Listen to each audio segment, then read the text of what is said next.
hay diferentes tipos de equipo. Uno puede ser un equipo unidisciplinario, que no es sino conformado por una sola persona. Un equipo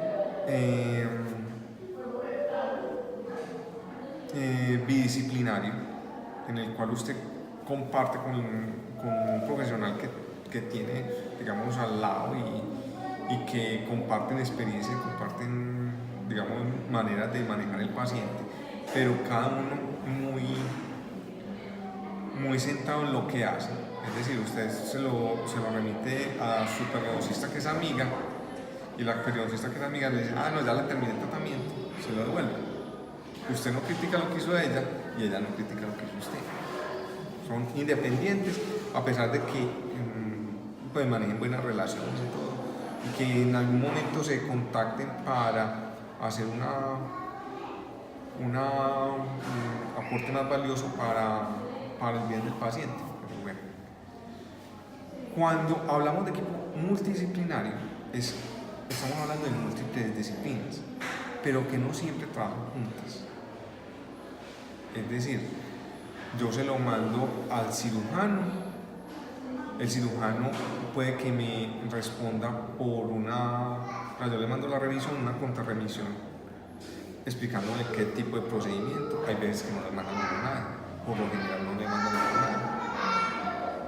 Y usted siempre se queda con la duda de si el profesional que está al otro lado realmente entiende qué es lo que usted pedía cuando le están haciendo ese procedimiento. Entonces ahí sale una palabra que es la que quiero que cambien ahí en el texto, que es equipos interdisciplinarios. Que los equipos interdisciplinarios no solamente se basan en la revisión y la contrarrevisión, sino que se basan en sesiones de revisión de pacientes en conjunto. Eso es, digamos, lo que tenemos aquí. Algunos miércoles, no todos los miércoles, pero algunos miércoles en el mes, el doctor Urrego, que es el cirujano craneofacial que opera con nosotros como ortodoncistas, el fonoaudiólogo y la de trabajo social, estamos aquí evaluando el mismo paciente. Al final del día nos reunimos todos y decimos, bueno, fulanito de tal viene tratado desde los años de UPA y para su labio palar hendido y requiere una cirugía maxilofacial importante, una aproximación de segmentos, cualquiera. Desde la parte de cirugía, nosotros podemos hacer, para reducir el tamaño del defecto, que el defecto es muy grande, una aproximación de segmentos, o una LeFor 1 en 2 segmentos. Llega el fonoaudiólogo y dice, bueno, está muy bien, pero recuerde que no me pueden hacer un avance muy grande porque no por la parte de las estructuras anatómicas del maxilar que impiden, digamos, la tracción del maxilar hacia adelante. Es una parte anatómica importante que deben manejar ellos. Sino que recuerde que la parte de función muscular velofaringea está comprometida. Si la llevamos más hacia adelante, el paciente se nos va a ver afectado por esa parte. Nosotros como ortodoncistas, listo, nosotros somos capaces de compensar ese paciente, pero digamos, las distancias para que quede estético por la parte del mentón y el cuello no nos va a dar. Nosotros proponemos una distracción osteogénica para avanzar el maxilar y que realmente no haya que tocar la mandíbula para retraer, sino simplemente para cuadrar en posición. Y la trabajadora social les dice, o la psicóloga, perdón, dice, no, este paciente está muy motivado, está con algunas expectativas que pueden ser grandes o pequeñas, y eso, todas las expectativas se deben abordar en la manera justa para ese tipo de tratamiento. Yo propongo que hay que hacerle o sigan adelante, o propongo hacerle una terapia para bajarle el estrés, bajarle la ansiedad frente al procedimiento, bajarle las expectativas, porque trabajar con un paciente con altas expectativas es muy complicado. Y ponerlo en disposición para que ustedes hagan un buen procedimiento. Eso lo hacemos aquí y lo hacemos frente a frente, o sea, uno es hablando con el cirujano que tiene allí, el fonoaudiólogo que tiene al frente y la psicóloga que tiene ahí al diagonal. Todos trabajando sobre el mismo paciente. Eso es un equipo interdisciplinario y es la manera como nosotros aquí en la clínica trabajamos.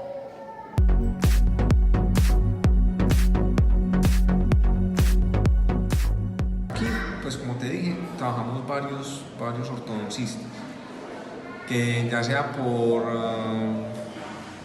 afición o por gusto al trabajo interdisciplinario y aprender cada día más. Esta es una profesión que nunca se termina. Y en esta nicho de población es todavía un trabajo que nos falta muchísimo por aprender y por manejar. Pues, los profesionales que quieren someterse a estar todos los días con cosas en la cabeza que usted tiene que solucionar de alguna manera, son poquitos, no son tantos. Un cirujano craneofacial es un plástico craneofacial. Plástico craneofacial. Porque no cualquier plástico opera pacientes de labio paladar hendido. Por eso es que, digamos, el término se amplió un poquito con la parte de diferencias craneofaciales. O sea, las diferencias craneofaciales aborda no solamente el labio paladar hendido, sino fisuras faciales raras, otros síndromes que generan diferencias craneofaciales importantes. Richard Collins, Pierre Robin, síndrome de Upper, síndrome de Upper-Cruzon, Piper, Carpenter, la micronomía influencial que le habíamos mencionado como síndrome de Goldenhar. Pues usted nombre el síndrome, ahí el equipo es el que responde por no solamente la parte de diagnóstico, sino por la parte de tratamiento.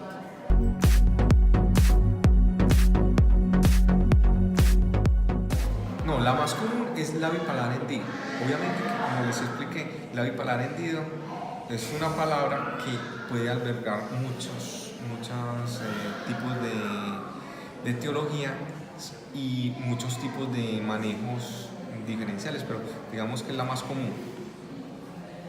Pero eventualmente llegan casos de microsomía craneofacial, llegan casos con acrocefalia, que son pues, casos más poco comunes, pero que estamos en capacidad de manejar aquí en la clínica.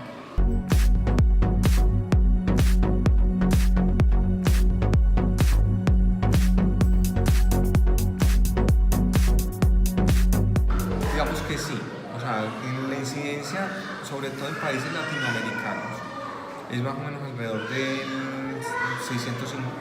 1 en 650 nacidos vivos. Entonces, eso es más o menos similar a lo que se obtuvo en el ENSAO.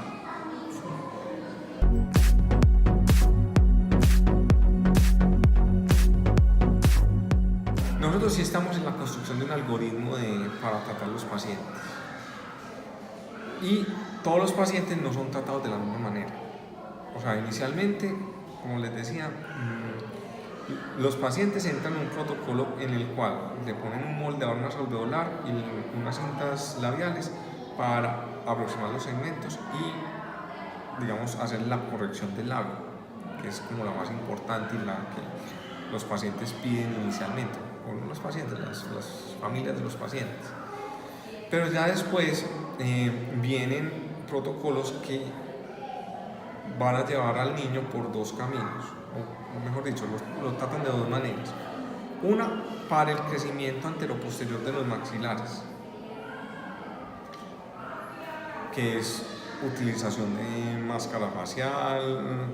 En algunos casos utilizamos Quadelix para ampliar los arcos.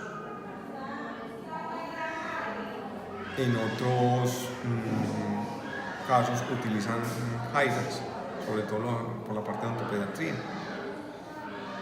que son protocolos pues, ya establecidos, pero que los vamos a aplicar en estos niños con objetivos muy específicos, para ampliar el arco maxilar y hacer que las relaciones que se están dando al momento en que se retira la placa, cuando le retiramos la placa, la obturadora, los dientes tienden a irse hacia el centro, porque no tienen suficiente estructura y porque la musculatura no es capaz de sostenerlos allí. Y antes, al contrario, los lleva hacia el centro. Esa parte la revertimos con Quadelix o con esos elementos de ampliación de los arcos que nos permiten, digamos, tener hasta cierto punto el control de esos pacientes. En la etapa anterior al injerto óseo, nosotros también por protocolos hay un RCT de años recientes, o sea, creo que del 2016, si no estoy mal, en el cual comprobaron los pacientes que no habían recibido ortodoncia con los que habían recibido ortodoncia preinjerto. Y realmente los pacientes que reciben ortodoncia preinjerto llegan con un plus. Y es que llegan con los arcos amplios, primero que todo, llegan con una definición más clara de cuál es el tipo de operación y de qué manera la debe dar el cirujano como segundo. Y tercero, permiten la diferenciación completa de los pacientes en 5 grupos principales, que los caracteriza entre los pacientes que no tienen problema y que aceptan un injerto sin ningún tipo de problema, a pacientes que la hendidura ya es tan amplia que requieren otro tipo de abordajes y que no es posible hacerles injerto, por lo menos un injerto exitoso. Entonces, todo eso está por la parte de protocolos. Nosotros sabemos en nuestro protocolo, nuestro algoritmo, cuáles pacientes van para injerto, cuáles pacientes no van para injerto. Y lo mismo cuando viene la parte de cirugía ortognática. Hay pacientes que o antes necesitan una restricción de crecimiento maxilar, pacientes normales, pacientes que uno dice, este paciente de pronto podría necesitar cirugía, pero digamos la parte dental está favoreciendo. Pero el único motivo sería para mejorar la apariencia facial, pero no es mucho lo que va a lograr. Pero hay otros pacientes que son los que ya terminan pues, más afectados, en los cuales la cirugía ortognática o la distracción genogénica serían indicadas.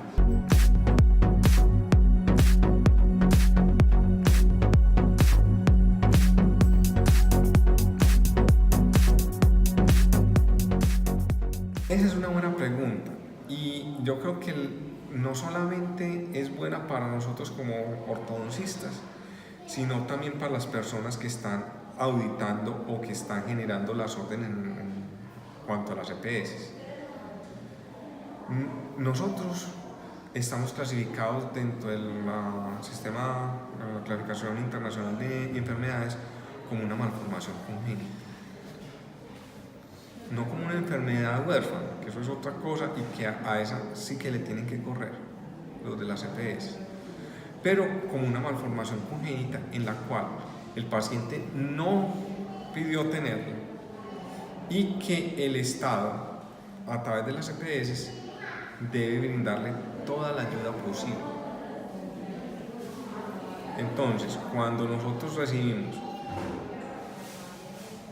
pacientes que van y piden atención en su EPS para ser derivados a servicios como este y se la niegan, y hay que establecer tutelas y, digamos, otras vías de hecho para hacer que la EPS cumpla con lo pactado, es una cosa que no debería ser así y que debería ser inclusive castigada o económicamente o penalmente. Pues, a mí no me interesa, pero que debería tener algún tipo de repercusión.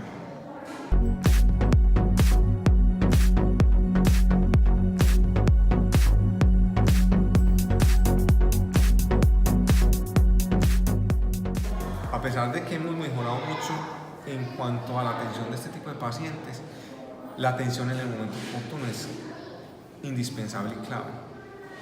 Y si un paciente, por decir algo, se demora desde el nacimiento hasta los 3 meses para recibir atención por odontopediatría, es un paciente que ya se le disminuye mucho la maleabilidad de los cartílagos nasales y que la parte de la silueta y las estructuras nasales como tal ya le van a quedar muy afectadas.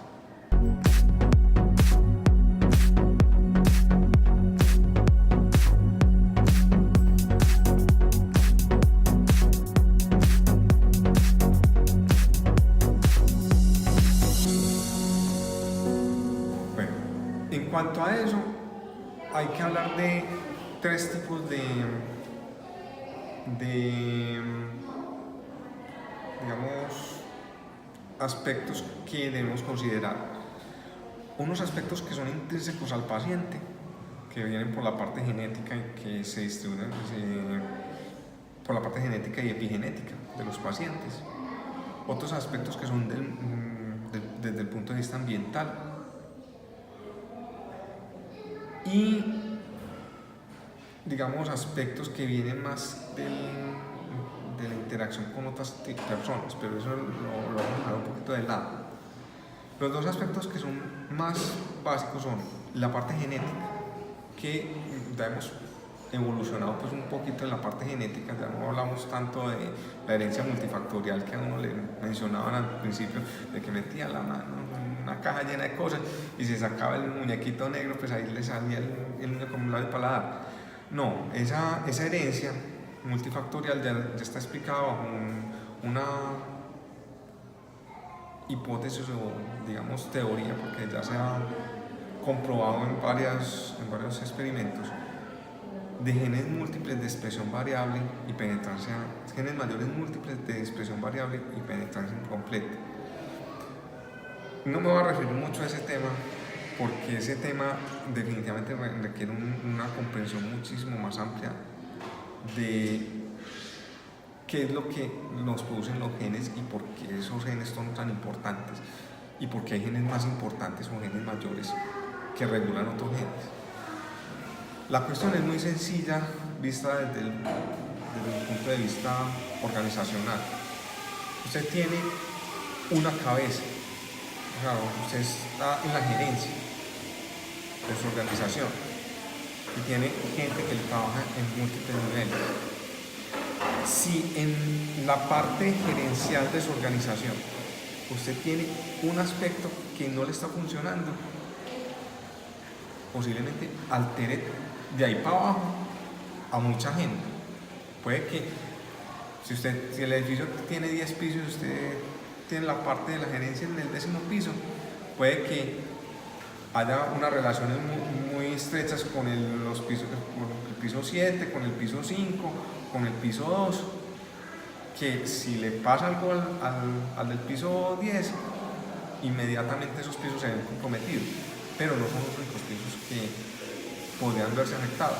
Algunas veces los del 6 también les llega alguna noticia errada y cogen por el camino que no es. Es entender que todo el complejo craneofacial está regulado por esos genes mayores y que muchas veces no solamente producen una alteración puntual como el labio paladar hendido, sino que pueden volverse a repetir. Es más, el labio paladar hendido no es una sola alteración, son 2. Y por eso, digamos, debemos tratar de eliminar la palabra LPH para describir estas alteraciones y hablar de LH más menos pH, porque es la manera como se presenta.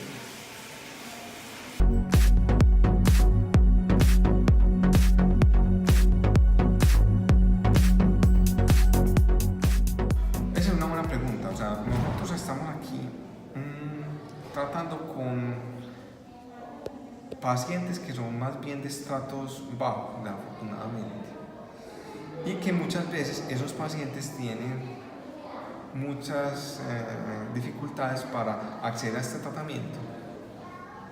Bueno, no solamente por la parte de dificultades con el EPS, sino por parte de dificultades de sus mismos trabajos y de su misma entorno social y familiar.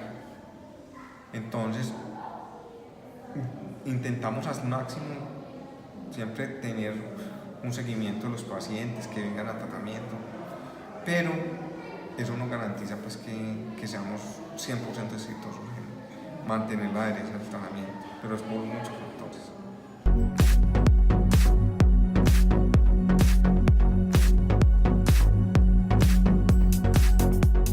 Y esa pregunta la habíamos abordado hace un par de semanas. Nosotros estamos empezando, pues yo en lo particular estoy empezando apenas con los pacientes míos de la clínica. O sea, pacientes que estoy terminando con el primer ciclo de cirugías que ya habían dejado pues, que habían iniciado otros profesionales y los estoy terminando. Entonces me parecería raro que yo ya esté hablando de que tenemos que ir buscando el reemplazo. Pero no, o sea, no es reemplazo en este instante. No, pero o sea, pensándolo en ese tipo de condiciones, o sea, no me gano nada siendo el ortodoncista, o sea, la ortodoncista líder es la doctora Sara, que trabaja con nosotros, pero por lo menos el ortodoncista que acude a todas las reuniones, a todas las cosas, sí no estoy pensando en que alguien más me pueda reemplazar. Las personas no son irreemplazables.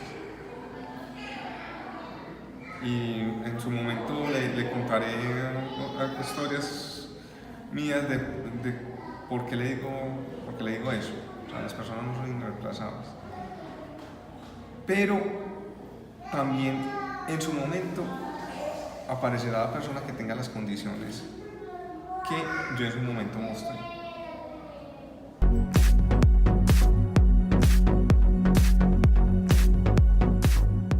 Esa es una buena pregunta.